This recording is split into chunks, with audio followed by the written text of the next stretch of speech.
വമ്പൻ അടി, ഇങ്ങനെയും ഒക്കെ തല്ലുകൂടാമോ? എന്തിനാണ് തല്ല് കൂടുന്നതെന്ന് അറിയുമോ?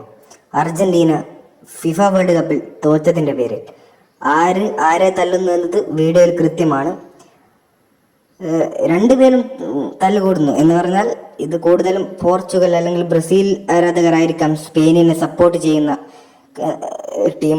അല്ലെങ്കിൽ എന്താ പറയാ, ഈ ഒരു രണ്ട് കൂട്ടരും സ്പെയിനിനെ സപ്പോർട്ട് ചെയ്യുന്നവരും അർജന്റീനയെ സപ്പോർട്ട് ചെയ്യുന്നവരും, അതുപോലെ സ്പെയിൻ ജയിച്ചതിന്റെ പേരിലും അർജന്റീന തോറ്റതിന്റെ പേരിലും എന്തിനെന്നറിയില്ല ഇതിന് പല എന്താ പറയാ വാക്കുതർക്കങ്ങളിലും ഈ ഒരു കയ്യേറ്റത്തിൽ അല്ലെങ്കിൽ കയ്യാങ്കളിയിലേക്ക് കാര്യങ്ങൾ പോവുകയാണ്.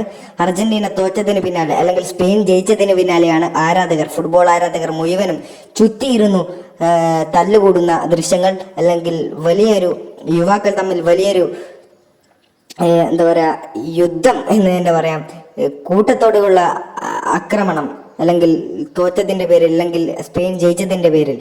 ഇവർ എന്തിനാണ് ഇതൊക്കെ ഒരു സ്പോർട്സ് അല്ലെങ്കിൽ സ്പോർട്സിന്റെ ഒരു ഐറ്റമായിട്ട് അല്ലെങ്കിൽ ഫുട്ബോൾ വേൾഡ് കപ്പ് ഒക്കെ ആസ്വദിച്ച് കാണുക എന്നല്ലാതെ ഇതിന് പിന്നാലെ എന്തിനാണ് ഇത്തരത്തിലുള്ള വാക്ക് തർക്കത്തിലേക്ക് പോകുന്നത്? വല്ല തെറ്റില്ല, അത് സാധാരണ ഒരു മാനസികമായി അങ്ങനെ പോകും.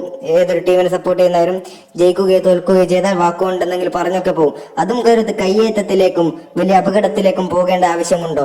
ഇത് വളരെ തെറ്റായിപ്പോയി എന്നാണ് എനിക്ക് പറയാനുള്ളത്.